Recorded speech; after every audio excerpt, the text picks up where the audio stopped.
Christian Ngo to deliver his lecture, please.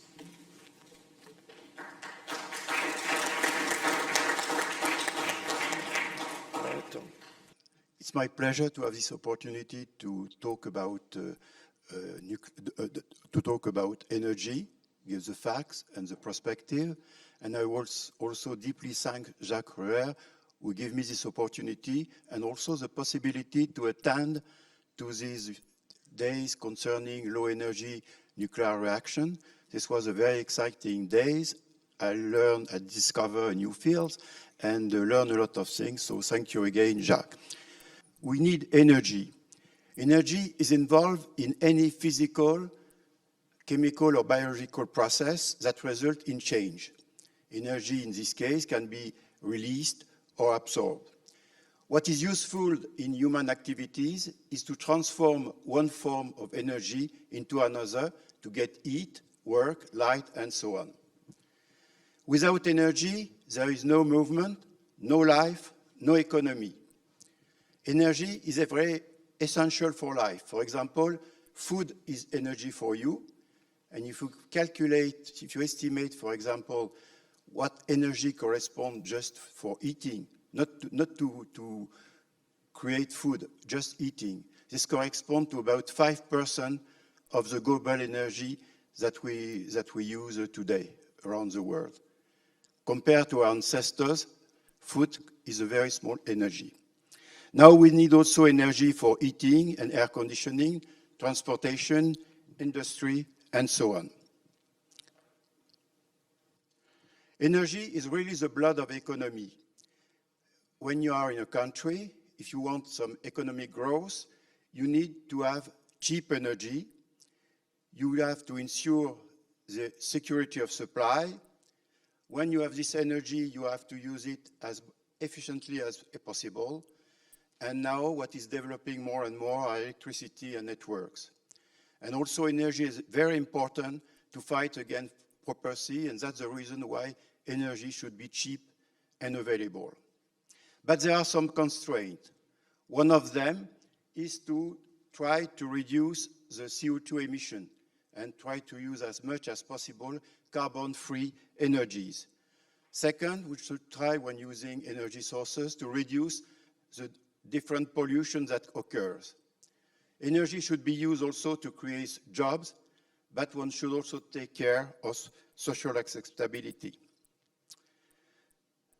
Since the Industrial Revolution, we have needed more and more energy. We consume more and more energy. There are two reasons for that. The first reason is that the population increases. Every day, you get more than 200,000 persons on the earth. That means more consumers. Second, there is an increase of the standard of living in many countries, and this requires also more and more energy. Now, if we look at the curve, which corresponds as the world population as a function of time, you see that since the Industrial Revolution, there is a strong increase of the population. The dates in blue indicates each steps where you get 1 billion inhabitants more. So if you look at the beginning of the 19th century, in fact, it was the first billion of inhabitants on the Earth, and 200 years later, then we have reached 6 billion of inhabitants. Now we are more than 8 billion. Now if you look at the energy, you see people estimate that at the beginning of the 19th century, when the world was consuming about 0.2 billion of ton oil equivalent. 200 years later, we consume about 10 ton oil equivalent. That means 50 times more. So you really see the two effects, population growth plus increase of the standard of living. Energy, by direct consumption or indirect consumption, has allowed to improve the life of people. And this is, for example, translated into life expectation. For example, if you look in France, at the beginning of the 19th century, it was about the life expectation was about 30 to 35 years, while 2 centuries later, it has reached 75 years for men and 82 years for women. But we will be faced some countries will be faced in the future with a problem of population, and this will have implication in energy consumption and also in social problems. What is important is the total fertility rate. If you look at the population, if you want that this population remains stable, you should have a fertility rate of 2.1, let's say 2. That means that in countries where the fertility rate is 1, that means that you divide the population by 2 every generation. That means every 25 years. Now, if the fertility rate is 4, that means that you double the population every 25 years. And if you look at the numbers, you see that in Europe, we are below 2.1. That means the European population decreases. And for example, in South Korea, it's even worse. It's 0.8. That means that in 25 years, if nothing is done, the population of South Korea will be divided by 2. In Africa, the average fertility rate is about 4, and even there are some countries like Niger in which it is equal to 7. Now, contrary of what many people try to convince you, the world is dominated by fossil fuels. It represents 80% of the energy consumption. The production of fossil fuels increases, but the investments are decreasing for economical or ecological reasons. And that has important consequences on the price of the energy and also on the availability of the energy. So when people try to convince you that we are using less and less fossil fuels, they use percentage. For example, if you go back to the first oil shock in 1973, the proportion of fossil fuels, that means coal, oil, and gas, was 86.7%. Now, if you go 43 years later into 2016, it has dropped down to 81.1%. So you see there is a decrease of 5.6% in 43 years, which is also almost negligible. But people say, okay, we don't use as much as fossil fuels. But this is completely false. If you look at the curve, you see that what is indicated is the consumption of fossil fuels for coal, oil, and natural gas. In 1973, the top of the blue area corresponds to the consumption of these fossil fuels. Now, 43 years later, in 2016, the top of the red region corresponds to the consumption of these fossil fuels. You see that if we would have really decreased the consumption of fossil fuels, the red region would not exist. But the fact that they exist means that we consume much more, consume more than in 1973. So when you talk about percentage, you have the impression that it decreases. But if you look in absolute value, which are the real numbers, then you see that in fact it increases quite a lot. In the future, in the present and in the future, what are important now are unconventional oil and gas, which are becoming more and more important. That means shale oil, shale gas, oil shale, extra heavy oil, deep oil under the sea, and so on. Now, in the past, hydropower and biomass have been used for centuries. They were the main energies. Hydropower is probably the best renewable energy sources to produce electricity and should be used as always as we can. Hydraulics is also very important because it can be used to store a large amount of electricity. And in many countries, when you have some difference of altitude, of elevation, then the good idea is to use hydraulics.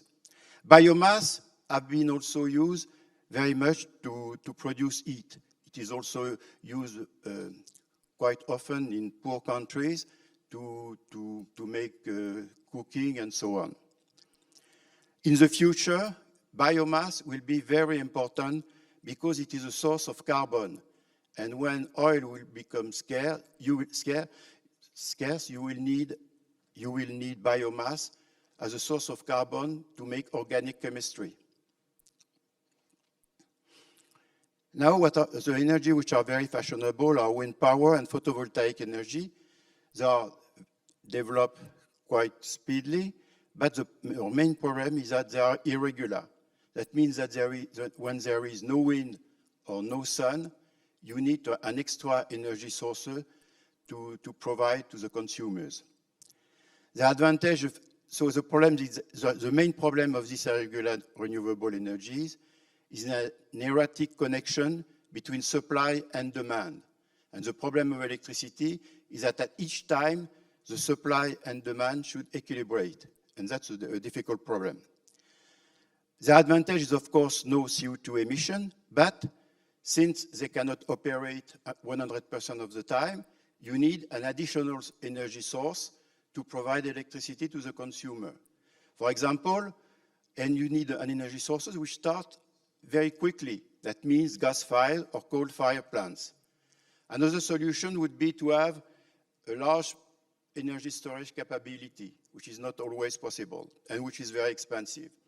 But in this case, in the case where you use gas-fired or coal-fired plants, for example, if you take a windmill which has a 20% yield over a year in the average, that means that you would need during 80% for the energy production, you need 80% coming from fossil fuels.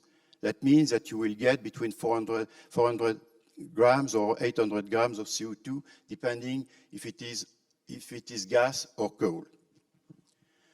Another problem which comes into play is that the fact that this energy, especially for windmills, they can produce a lot of energy, but it is scattered over the area. And that means that you need to strengthen the network, the electrical network. That means you will have problem with copper, for example, which is becoming more difficult, which is more difficult to get now. The other problem is that if you have too much, for example, of these irregular renewable energies, is to balance the electrical network. For example, when it is more than 30%, the people who are managing the network, electrical network, can have problems.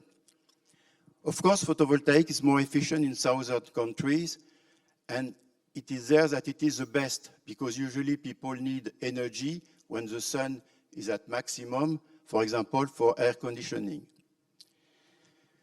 Wind power should be used in windy region, which is not always the case, and one observes that if you put windmills offshore, they have a better yield than onshore, because the wind is more regular and usually a little bit stronger.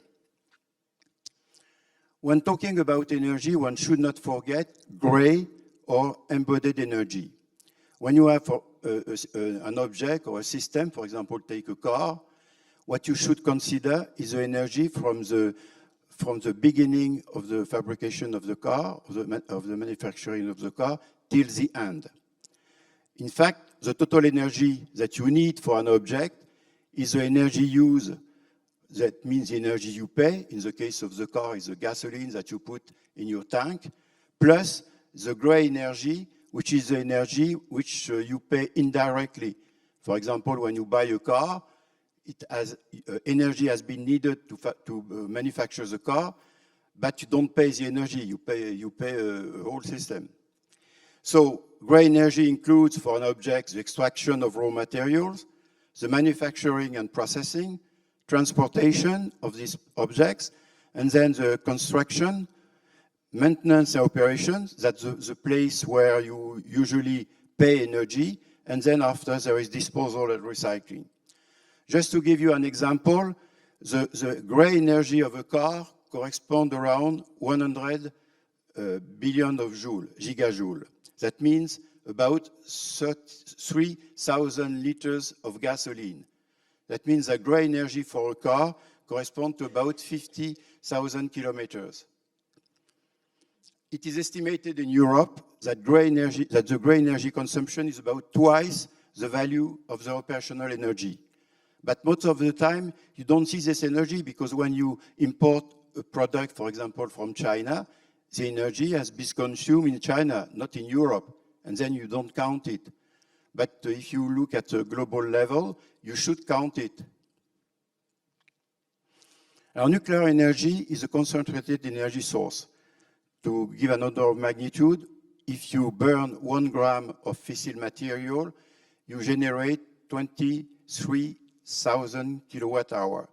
If you burn 1 gram of oil, you just get 0.012 kilowatt hour. The problem of nuclear energy, it needs huge investment at the beginning. But once it is done, the cost of electricity remains very stable over time. Just to give you an illustration, suppose that the price of uranium is multiplied by 10. Then the price of the kilowatt hour increases less than 40%. Now, if you increase the price of the gas by a factor of 10, and this we have seen it recently, then the price of the kilowatt hour is multiplied by 7. The present technology that is used around the world are slow nuclear reactors, and they burn only uranium-235, which correspond to 0.7% of the natural uranium. Of course, it would be better to use also uranium-238, and this can be done with fast neutron reactors, which are now under development. Just to illustrate this, suppose you have a natural uranium, and from this you extract the fuels, uranium-235, that you burn into a standard reactor, a thermal reactor, for 40 years. If you take the same amount of natural uranium and use it in a fast nuclear reactor, you have energy for 5,000 years. Concerning nuclear energy, we have also, in the future, thorium, although there are some studies now about thorium reactors. Thorium has the advantage it is 4 times more abundant than uranium. So that means you have energies for several tens of 1,000 years. Fusion, thermal fusion, not the one that you are used to talk during the workshop. Thermal fusion is probably for a very fast future. In my opinion, you will not get the fusion at the plug before the next century. Of course, there are hopes, and this we have learned during the last 3 days about this chemically assisted nuclear action to create energy, cheap energy, at an individual level. And that would be very interesting. Energy storage is a weak point of the energy supply chain. You need energy storage for the electrical network to balance it, for the electric cars, for laptops, smartphones, and so on. To give you an order of magnitude, 1 kilowatt hour is contained in 70 grams of oil. But you need 30 kilograms of lead battery, 5 to 8 kilograms of lithium-ion battery, and if you would use hydraulics, you have to drop down 3.6 tons of water on the height of 100 meters. There are several ways to store energy. You can use mechanical energy, for example, pump hydroelectrics. You can use chemical energy. This is very often used with battery. You can use electricity to make clean energy, or you can use heat, but for heat, there is a good idea from Jacques, where he has designed a system where he uses heat, he transforms electricity into heat using heat pumps, and then you have a decent yield. He will give you probably more details if you are interested in. You can also store heat. It is easy in the short term. You take, for example, a tank, you put under the sun, and then you can store some water. But on the long term, that means storing heat in summer to get it, to use it in winter, the yield is very difficult and the yield is not so good. Electricity. So electricity is not really a source of energy, it is an energy vector. That means you need energy to produce it. The constraint is that the production should be equal to the consumption at every moment. That means that if you don't do that, your network can be shut down.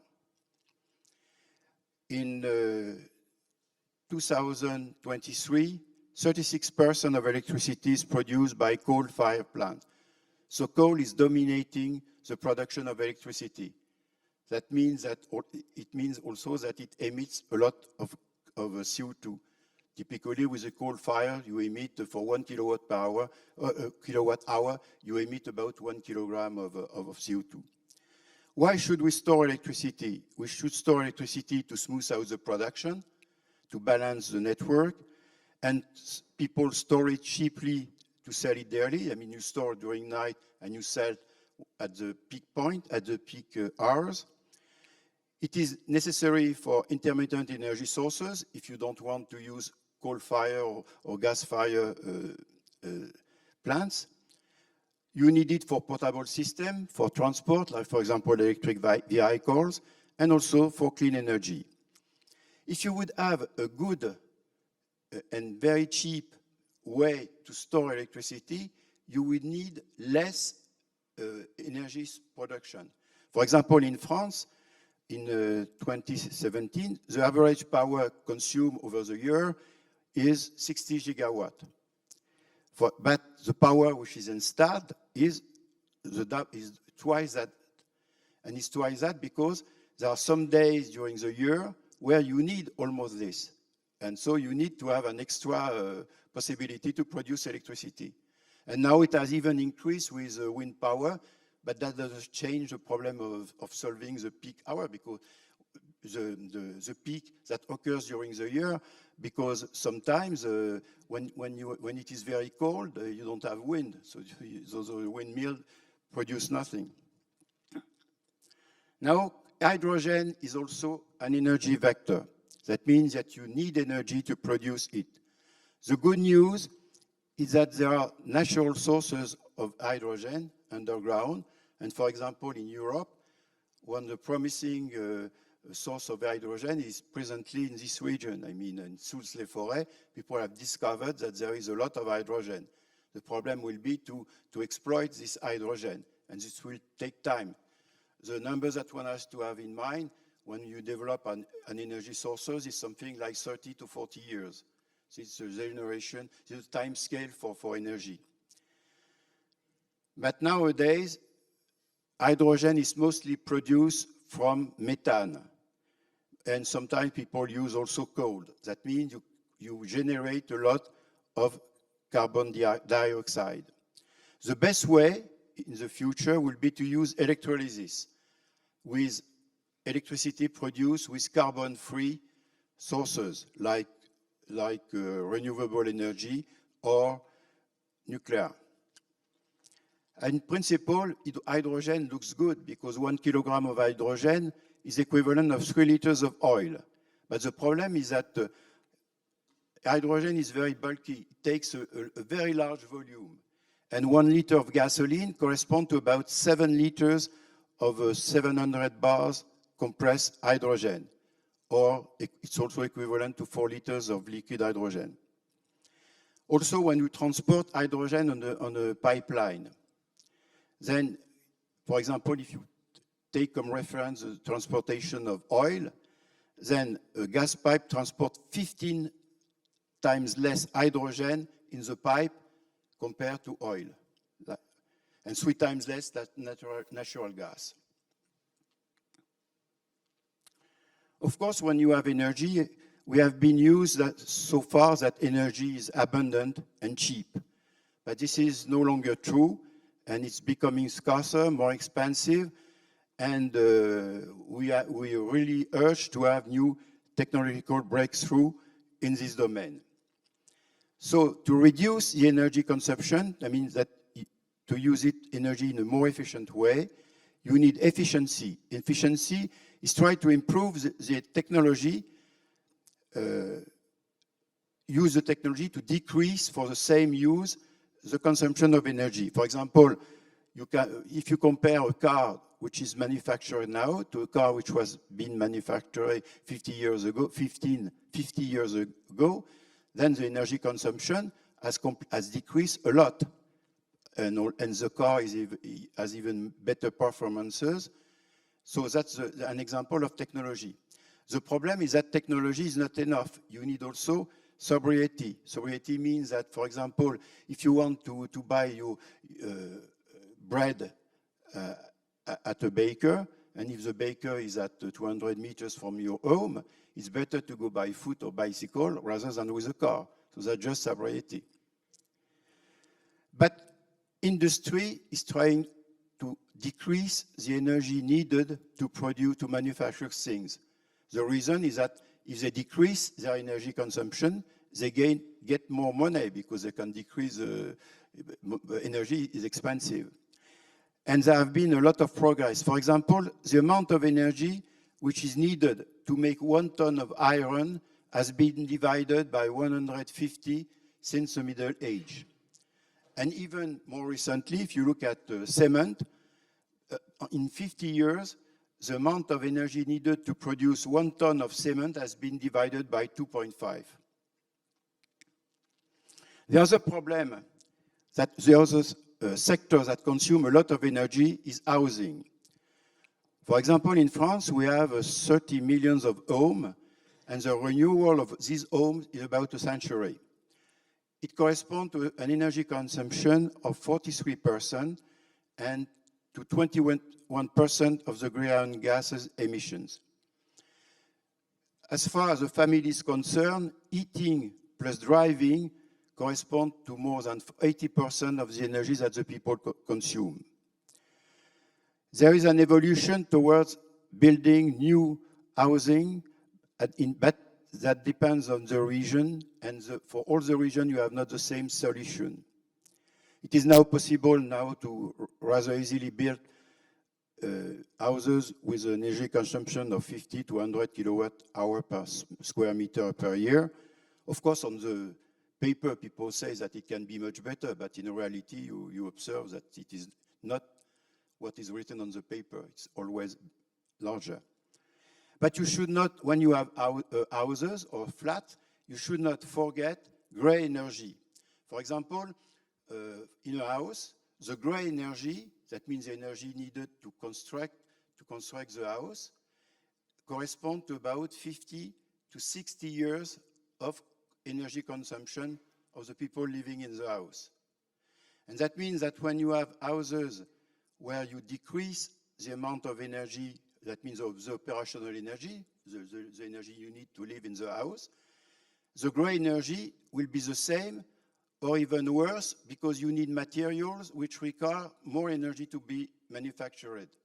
And that means that if you have, for example, a house that consumes no energy, because of the gray energy, the ratio becomes infinite. Transportation and housing are closely connected. For example, you are working, you have a place where you work, and you could, for example, hire a flat which is not very well isolated, and you say, okay, I want to go outside where I can build a house which is better isolated. But you have to take care that if you live at a farther distance, you have to take a car, usually, because if you are in a region where you want to buy a house which is available financially, usually there is no common transportation. So you have to need a car. And then you realize that if you gain, for example, 80 kilowatt hour per square meter and per year, this is cancelled if you have to drive 20 kilometers per day to reach your working place. Now, the question is whether it's better to make renovation or to build new houses. And in fact, it's better to make renovation as far as energy is concerned. For example, for renovation, you need about 500 or 1,500 megajoule per square meter, while for a new building, you need 10 times more. The road transportation is the second sector which consumes a lot of energy. For example, in France, the road transportation corresponds to about 500 terawatt hour. The electricity consumption corresponds to 480 terawatt hour. And for road transportation, oil is important. So now there's a solution to consume less oil in transportation. It started with hybrid system. Either hybrid system in the normal way, that means you don't have to use a plug, and also plug-in hybrid system. And of course, there is electric. People are thinking about electric vehicle. There is even a law in Europe forcing people to have only electric vehicle within almost 10 years from now, and hydrogen vehicle using hydrogen as a fuel.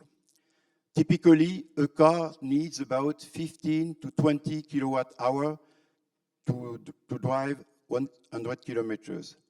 But after, it depends on the yield of the propulsion group.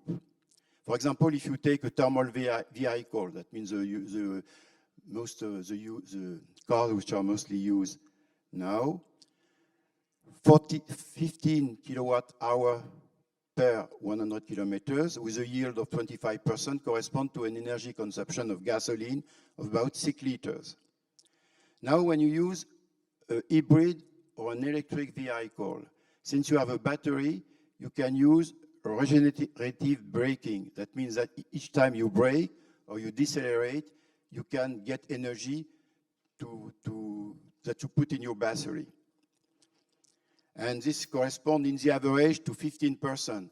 But it depends. If you are driving on a highway, it's almost nothing. If you are driving in a town, then it can be 30%. But in the average, it's about 15%. So if you estimate the energy you need for an electric vehicle, that means that you need less than the 15 kilowatt hour because of regenerative braking. And the problem is that the battery is something like 100 kilo for 100 kilometer range. So that means the battery is very heavy in this electric car. The quantity of electricity needed to supply, for example, all the French cars, if they would be electric, would be about 100 terawatt hour per year. Now, if you say, okay, I will use hydrogen and a fuel cell, then the question is it more interesting? The advantage of using hydrogen is that you can put hydrogen in your tank in a very quick way compared to battery where you need some time to charge them. But for hydrogen, you need about 1 kilogram of hydrogen to make 100 kilometers.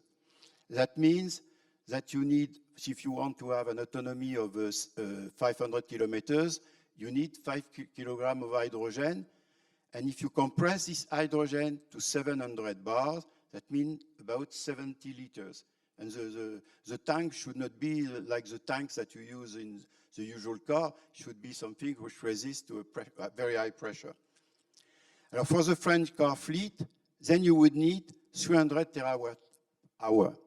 So what is very important to notice when you compare electric vehicle with hydrogen vehicle is that with the same amount of electricity, either you charge a battery and you can make a number of kilometers, or you use this electricity to make electrolysis to make hydrogen, and this hydrogen you put in a fuel cell, and the fuel cell has a yield of about 50%. And that means with the same amount of electricity, you can drive 3 times less kilometers. So that means from the economical point of view, even if hydrogen would be free, this is not competitive. Perhaps if we can get hydrogen from the underground, I mean natural hydrogen, what people call white hydrogen, maybe you can use it. But hydrogen vehicles, they will be only interesting in niche marché. That means, for example, taxi driver, because taxi drivers, they don't have time to charge their battery because it takes too time. But for most of the people, hydrogen vehicles are not very interesting. I mean, if you create hydrogen, the best way is to make ammoniac and then for the agriculture and to use for in the petrochemistry. So the conclusion outlook that I can get from this, the priority is, of course, energy sobriety efficiency. That means when you have energy, you can try to use as efficiently as possible. That we need all energy sources.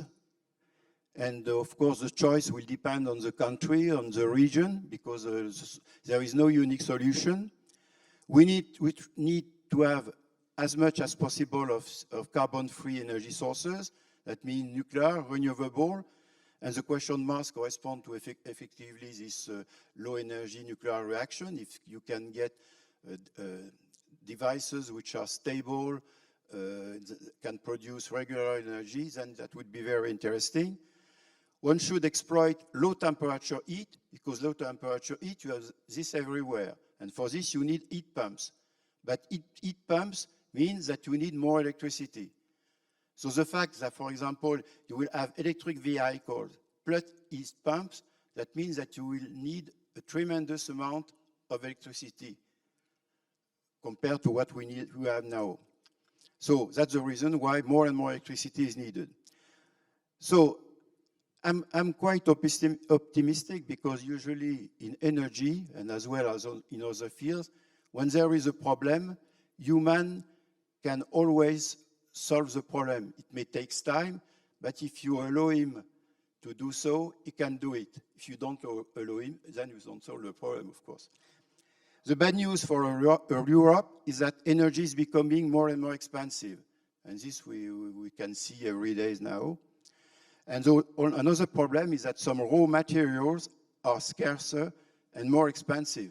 That will be the case of copper, because everybody talk about oil, saying, oh, oil is becoming scarce, but there are other materials which are becoming scarce, other metals. And for example, in the green energy, you will need a lot of this scarce material, and that will be really a problem. The missing of fossil fuels and raw materials in Europe means that in Europe we have a chance to collapse unless we strongly mobilize the scientific excellence, and we'll have to fight in the next future in the new global context which is now coming. And this means that we should overcome any ideology and try to find all the solutions that are possible. But for this you need common sense, and which is urgently needed, but the problem is that at the political point of view, common sense is something which is missing now. Thank you.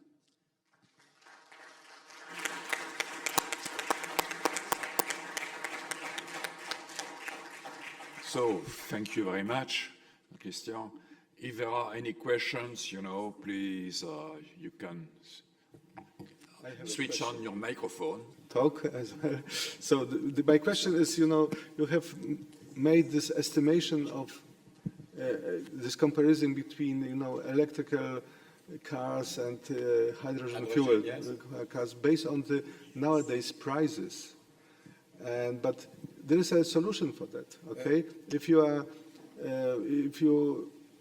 apply high temperatures, that efficiency of electrolysis is much higher, at least factor 3. And if we combine cold fusion, which is also working at higher temperatures, and there is sustainable heat source as well, so maybe your estimation can be completely different. No.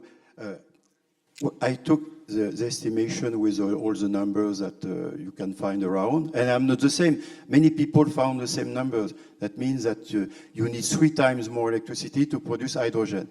Of course, if you have a new thing into play like cold fusion, that may change, but for the moment, it's not the case. You see, even electrolysis is not very much used, and electrolysis at high temperature has not a very good yield. Yeah, because the point is you should have a cheap heat source as well, okay?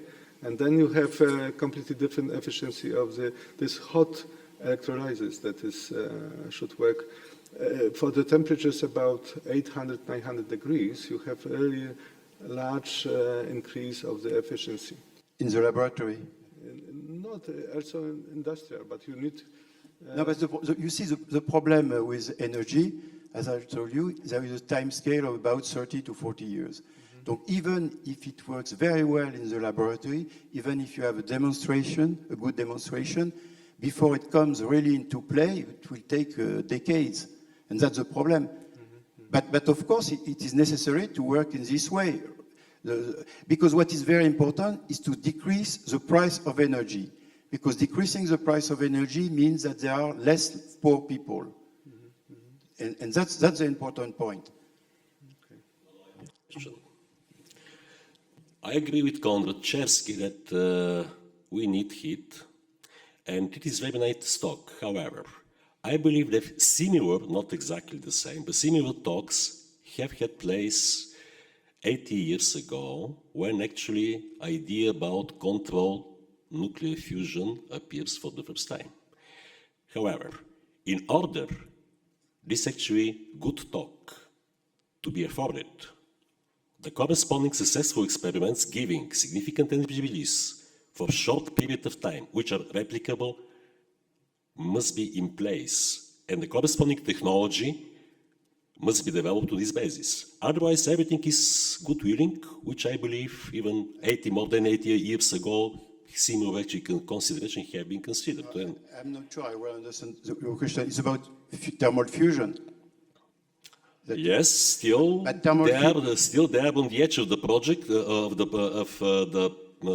progress, but they're on this edge more than half a century. So now, in order again, everything in your talk to become effective in real, the corresponding successful technology must have in place for heat production. Otherwise, everything will remain is goodwill. Okay? Please, Michael. Yeah, concerning fusion, I mean, the good news is that fusion pushes other research. But now, if you talk about the perspective, even if ITER works, ITER will create a plasma which lasts 400 seconds and with a gain which is about, I think, 10. Now, if you want to make electricity for the consumer, you need to work 24 hours. That means that after ITER, you will have a next one, which is called, I think, DEMO, which will need also 30 or 40 years. And even if it is a success, that means you have shown that you have a good yield, plus can be worked 24 hours, then you would need to make a real demonstrator.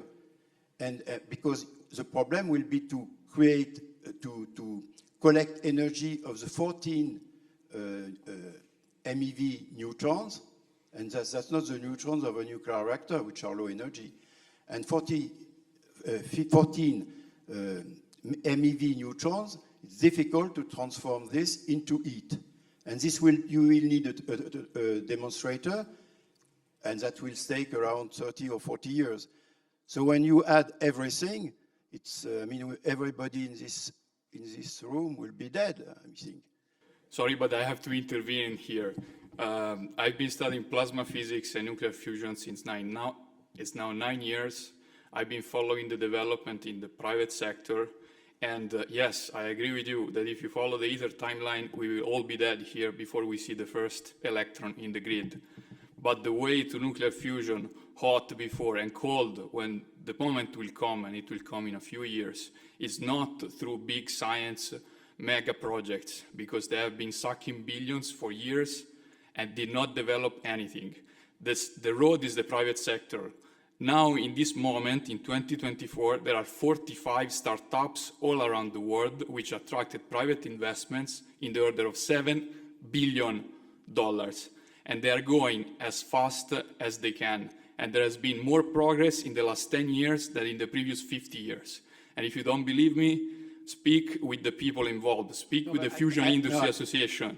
I believe you, and that's the reason why I say that ITER is interesting, because it is a driving force for the other projects. It is not. People is fleeing from ITER and going to the private sector because they're fed Yeah, no, up, but- especially the scientists and the engineers. They're going to the private sector and developing this technology as fast as they can because they're sick with bureaucracy. No, but that I agree This with is a you. reality. No, If you don't believe me, just speak with the people. I believe you. What I was saying is that ITER is some kind of driving force so that people in the private sector can make research, and probably they will gain before ITER. No, because they're going other ways. They're not building tokamaks. They're building other devices, which are smaller, are faster, and will get there before.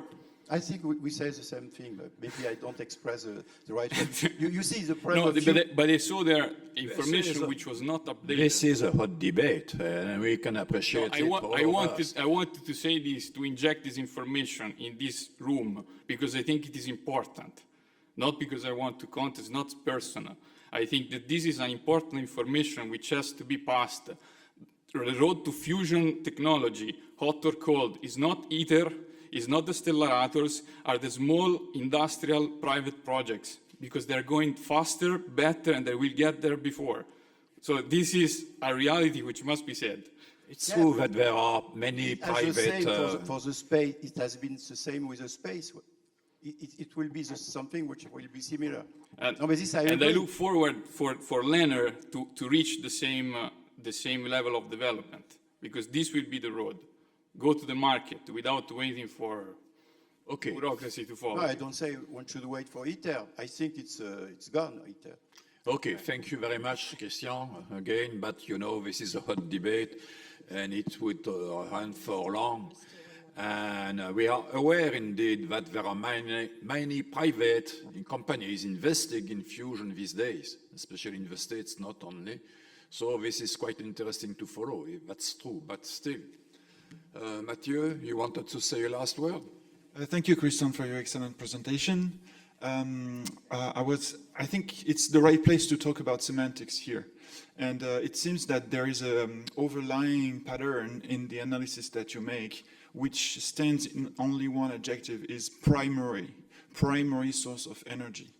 And what can happen with low energy nuclear reaction is that above all other types of energy, not only it's nuclear, it's primary, and it can be useful in a very diverse range of applications. So when we developed this description of our situation, I think that the primary word is very important. What do you think about this? Yes, I think it is important to make the studies which have been done, which has been described during these last 3 days. But you see, things are slow because they are already 30 years before the first results. But I think that in the future, it is one of the solutions which is very interesting. And it is very important that people work on a parallel direction with the same background, because something will come out. Because what we need really is an energy sources that gives you not a terawatt of power or gigawatt of power, but if you even get a kilowatt or megawatt, that would be very useful. If you can get the energy, cheap energy, that it is not very complicated to build, that everybody can use it. And from what I heard during the last 3 days, I mean, there is some hope. Maybe not tomorrow, but maybe in 10 years or 15 years, that we have systems based on this low energy nuclear reaction that can be used by the people, not necessarily by the very consuming energy industry, but for the people. That is important because there are many people in the world. And we need scalable energy sources. That's the main problem. ITER is, it's a funny project. It sucks all the money, but it is not scalable at all. It is a huge plant, and everything is concentrated on one point. But we need energy everywhere, in every device. We need it here, in a phone and in our cars, in our houses, and so energy sources of the future must be scalable. And I think we should start by taking a step back. We are living in a continuum that is full of energy. Everything is energy. In each and every atom, we have a lot of energy, and we are just in the first steps to really get there. So what I question myself is why does a lot of resources are pushed into projects like ITER that are, let's say, wasted from my point of view and for you as well, and not into small projects that may even have the right view and vision to solve the problem, But this you really. have to ask to politicians. I mean, it's not Sorry, Christian. Okay, this is a good question, you know, and we don't need to answer that one because you will have to discuss further. We have to switch to the next presentation, I am afraid, because time is flying. But again, thank you very much, Christian.